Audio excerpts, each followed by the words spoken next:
படுப்பாவி சண்டாளா, போயிட்டு 3 நாள்ல வரேன்னு இது வரைக்கும் ஆளையே காணலையே. எங்க இருக்காரோ, எப்படி இருக்காரோ? 15 நாள் ஆச்சு. இறங்கடி கீழே.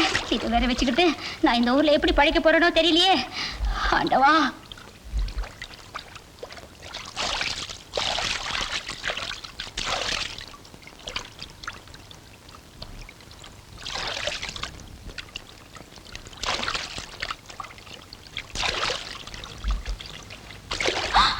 ஐயோ சாமி, அங்கனதா.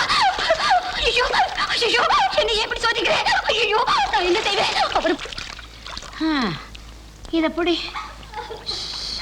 ஏண்டி அங்க உட்கார்ந்துகிட்டு இருக்கிறது நம்ம குப்புசாமி பொண்டாட்டி மாதிரி இல்ல? ஆமா, ஏனோ அழுதுட்டு இருக்கறா. பாப்பா என்னன்னு கேப்போம்.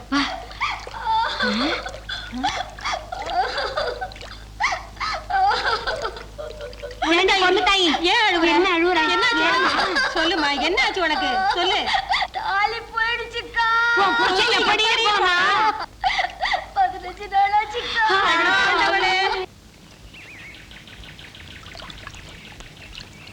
இந்த ஆறு உங்களுக்கு எத்தனை நாளா தெரியும்?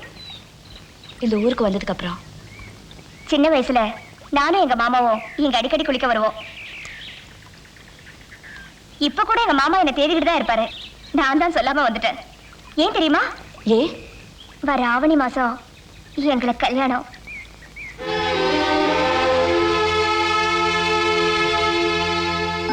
நீங்களும் என்ன மாதிரி ஒருத்தரை காதலிச்சிருக்கீங்க. ஒரு பொண்ணாலதான் இன்னொரு பொண்ணோட உணர்ச்சிகளை புரிஞ்சுக்க முடியும். நீங்க தான் எனக்காக ஒரு உதவி பண்ணணும். செய்வீங்களா? என்ன பண்ண சொல்றீங்க?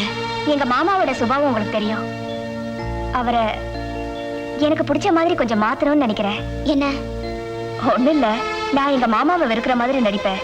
அவர் என் மேல இருக்கிற ஆசையில உங்ககிட்ட ஏதாவது யோசனை கேட்பாரு. ஒரு ஆம்பளை இப்படி எல்லாம் நடந்துக்கிட்டா பொம்பளைக்கு பிடிக்குமோ அதெல்லாம் நீங்க தான் அவருக்கு சொல்லிக் கொடுக்கணும். நான் இதெல்லாம் எப்படி? கல்யாணத்துக்கு முன்னாடியே எங்க மாமாவை மாத்தி காட்டுறேன்னு எல்லார்கிட்டயும் சொல்லிட்டேன். நீங்க செய்யற இந்த உதவினால எங்க கல்யாணம் சீக்கிரம் நடந்துட்டா உங்களை என் வாழ்நாள் பூரா மறக்க மாட்டேன்.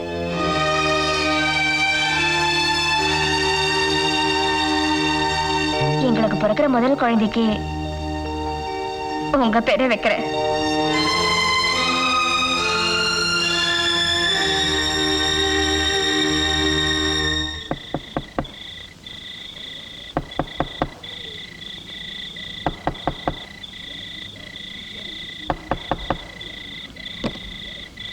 ஏண்டி கதவு திறக்க இவ்வளவு நேரம்? மெதுவா பேசுங்க. நீ மெதுவா பேசுங்கன்னு சொல்றத பார்த்தா எவன்டா வீட்டுக்குள்ள? ஐயோ, எதுக்கு நீ மெதுவா பேசணும்? எதுக்கு நான் மெதுவா பேசணும்? நான் உன் புருஷன்டி, நான் உன் புருஷன். தொட்டு தாலி. என்னது கழுத்துல தாலியை காணோம், நெத்தியில பொட்டை காணோம்.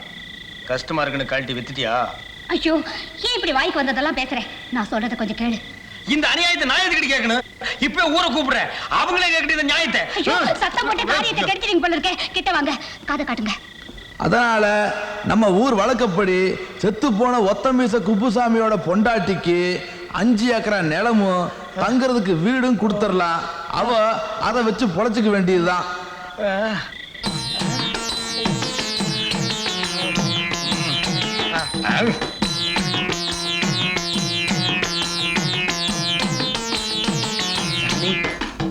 ஜெய் ஆக்கச்சூடு ஜுருவரப்பாய். சாமி எங்க இருந்து வர்றீங்க? ஐஸ் வெள்ளியங்கிரி மலையில இருந்து. சாமி அங்க என்ன செஞ்சுக்கிட்டு இருந்தீங்க? நின்னு தாடி வளர்த்துக்கிட்டு இருந்தேன். உனக்கு வேண்டியதை மட்டும் கேளு. சாமி ஐஸ் வெள்ளிங்கிரி மலை என்ன? அது இமயமலை மாறிங்களா? நீ சொல்றது சாதாரண ஐஸ் மலை, நான் இருந்தது சேமியா ஐஸ் மலை. கலர் கலரா இருக்குமே அதுதான். சாமி இந்த ஊருக்கு என்ன விஷயமா வந்தீங்க? இந்த ஊர்ல குப்புசாமின்னு ஒருத்தர் இருந்தானே, அவனை பாக்குறதுக்கு வந்தேன்.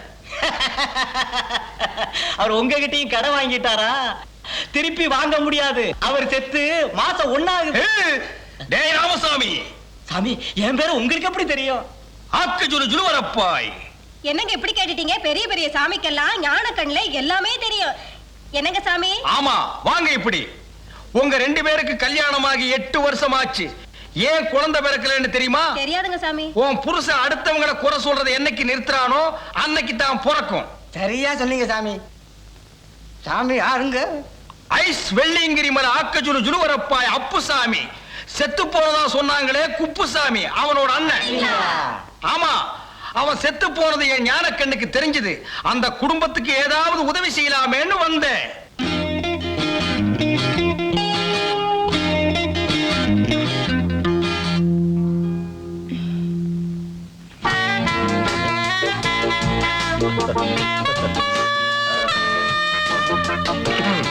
குட் மார்னிங் மாமா. Good morning.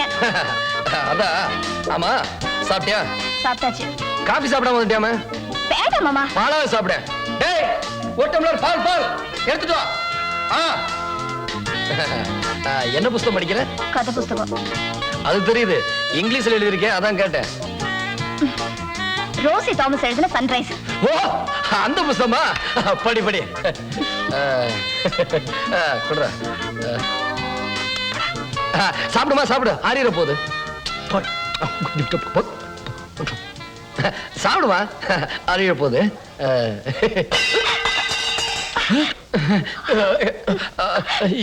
அது என்னம்மா, எப்படி அது வந்து பாலு?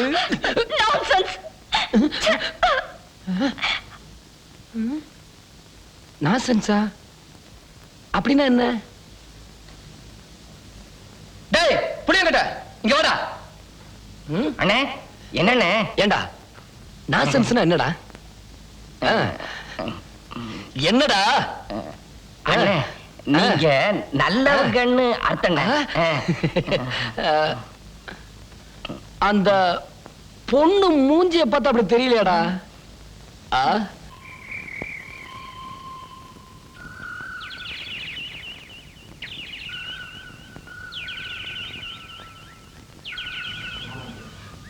உங்க மாமா நிக்கிறாரு, வரட்டும். நீங்க பேசாம வாங்க.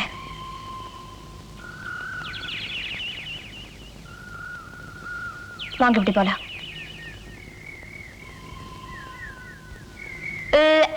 மூச்ச பாரு.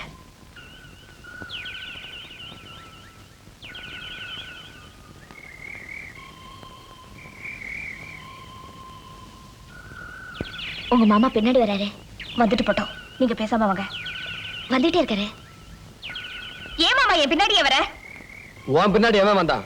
நான் டவுன் பள்ளியோட பேச வந்தேன். சரி, பேசுங்க, நான் வரேன்.